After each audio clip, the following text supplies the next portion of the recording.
D'abord, en ce jour 14 juillet 2023, nous, Association des Français du Sénégal, sommes fiers de commémorer la fête nationale qui unit, réunit et concilie tous les Français dans leur diversité raciale, culturelle et sociale autour de la liberté, égalité et fraternité.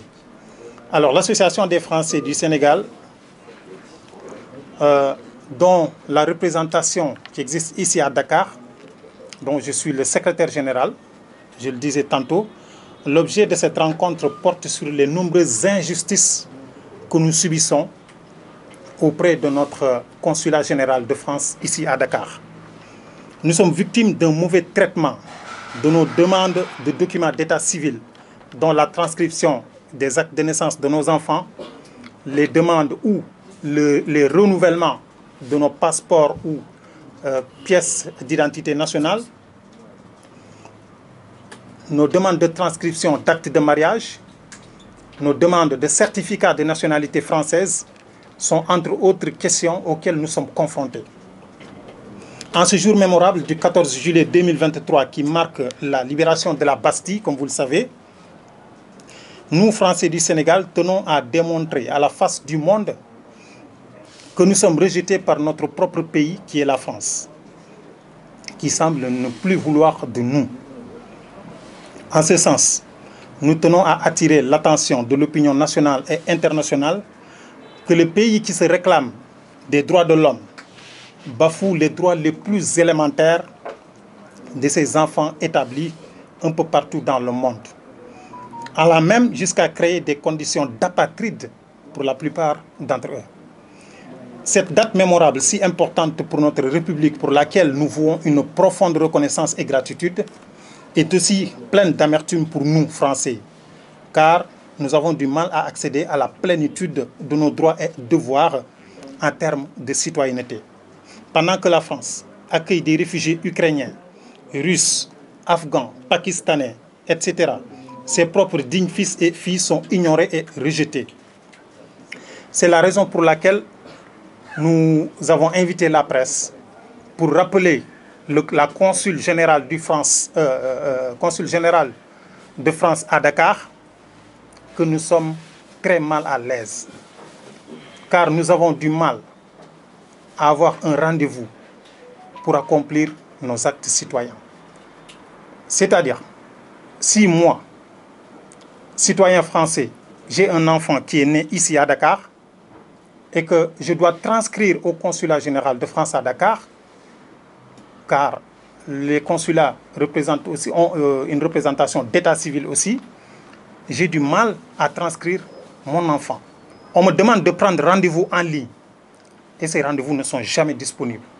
Alors que cette transcription a une date limitée, c'est-à-dire en l'espace d'un mois.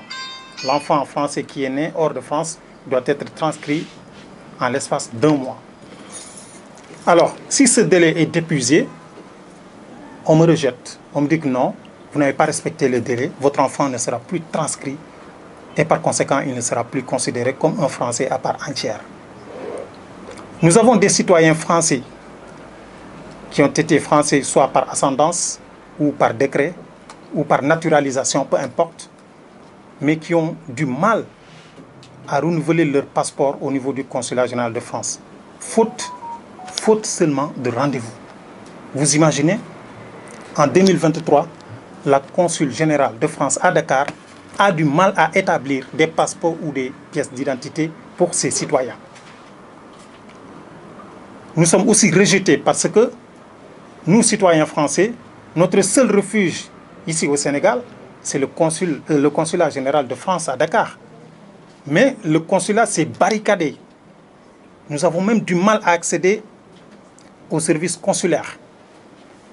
Ce qui nous met très mal à l'aise. Nous nous sentons rejetés et donc, en plus de cela, nous vivons un sentiment de malaise très profond qui ne dit pas son nom, car certes, notre association est née pour défendre les intérêts de ces Français qui sont originaires du Sénégal, mais nous ne défendons pas ceux qui sont dans l'illégalité. S'il y a des gens qui font de la fraude, nous n'en faisons pas partie. Et nous ne le soutenons pas, nous ne le défendons pas non plus. Mais ce qu'on veut faire savoir à la consul de France à Dakar, c'est qu'elle doit nous remettre nos papiers, nos documents. C'est tout ce qu'on demande. Ce 14 juillet marque la libération de la Bastille. Les Français, à l'époque, s'étaient battus pour que la France soit une république de valeur. Et c'est cette république dont nous nous réclamons. Et nous demandons à la consul générale de nous recevoir, car nous lui avons écrit, mais elle ne nous a pas répondu. Alors que nous sommes une association légalement constituée de loi 1901, je pense qu'elle doit nous recevoir pour nous écouter et nous entendre. Nous avons l'impression que notre couleur de peau dérange la France. On va le dire. Et aujourd'hui, si ce pays qui se réclame le pays des droits de l'homme, qui abrite le parvis des droits de l'homme au Trocadéro, qui accueille les réfugiés du monde entier, soi-disant qu'il a ratifié des conventions un peu partout, soit à Dublin ou ailleurs, et qui rejette ses propres enfants, on se pose des questions, nous. Si la France ne veut plus de nous, il n'a qu'à nous le dire.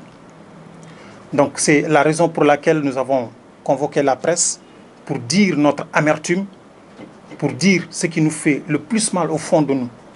Nous demandons solennellement à la consul générale de France à Dakar de remettre les certificats de nationalité française aux ayants droit. Il y a des documents en souffrance au consulat. Elle refuse de les remettre aux ayants droit.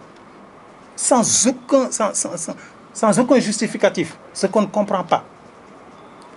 Et les lois françaises et sénégalaises, même s'ils ne sont pas très souvent en parfaite harmonie, je parle du code civil ou du code d'état civil, il y a quand même des aménagements à faire. Car un enfant qui est né à Paris, qui est de père et de mère français, est normalement considéré à la mairie de la dite ville où il est né comme un Français à part entière. Son extrait de naissance, sa pièce d'identité et son passeport peuvent être établis à la minute qui suit. Mais nous, Français qui sommes établis ici au Sénégal, nous avons du mal à accéder à ce service d'état civil qui doit être le minimum. J'ai à ma gauche une dame du nom de Salimata Traoré, qui est française par ascendance. Tous ses frères et sœurs ont reçu leur nationalité française et elle, on lui refuse sa nationalité française. Sans aucun droit. On se pose des questions.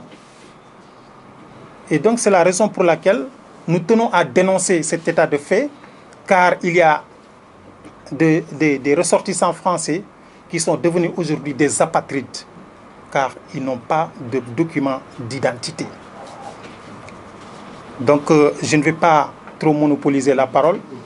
Peut-être qu'on va traduire un peu en Wolof.